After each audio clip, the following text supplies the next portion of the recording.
Follow me.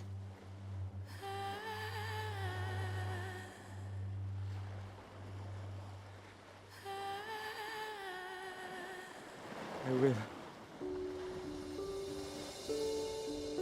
What did Jesus mean when he said, "Follow me"? Why would professional fishermen who spent their whole lives learning a trade and developing a successful business leave everything to follow Yeshua, especially after such a great catch of fish? To understand this, we have to understand the process of discipleship in New Testament times. See, every father had a responsibility to make sure his child learned Torah. Education was not just for the rich, but it was for everyone, because you couldn't be a follower of God if you were ignorant of the scriptures and of God's mitzvot, of his commandments. So at the age of 5, every child began to go to school, and they would go meet with the rabbi, study with the rabbi. They would begin to memorize and learn the scriptures until about the age of 10. Those who did not have the ability to learn or didn't really have an interest, they would go learn a trade, usually their father's trade, his profession. But those that did continued on from about 10 to 14 or 15 years of age in what was known as the Beit Talmud. There they would gain a solid spiritual education that would last them their lives. And at the age of about 15, most of the students would then continue to go on and learn a trade or profession and begin their adult lives.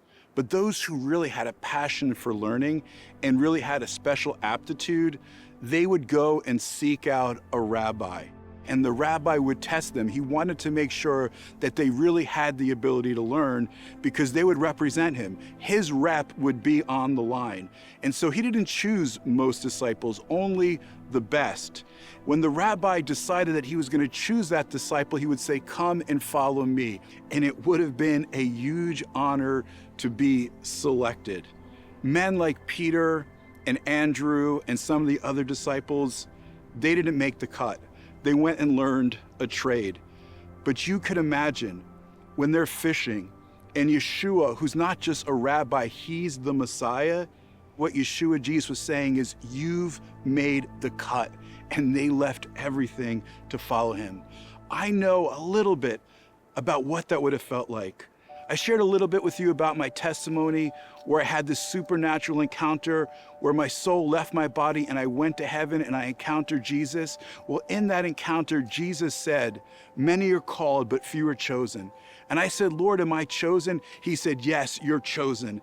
And the next thing I know, I was down in my body, shaking under the power of heaven in a state of euphoria. And I began to run around saying, "I'm chosen, I'm chosen." I mean, could you imagine what the disciples felt if I felt that way? But the Lord didn't just choose me. He's also chosen you. He's called you to be his disciple. What he's saying is, if you are willing to follow me, you've made the cut. Friends, you've made the cut. You've been hand-selected. You have value and worth. The question, though, is, will you follow him?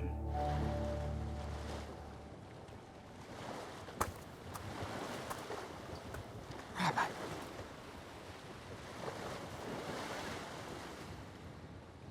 You as well.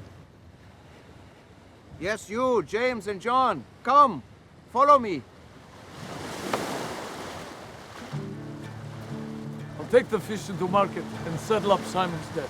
I'll get some help to fill both of these boats. Are you sure? Yes, go. What will you tell Ima? We've just been called by the man we prayed for our entire lives. And you ask me, what will I say when you miss supper? Go, now.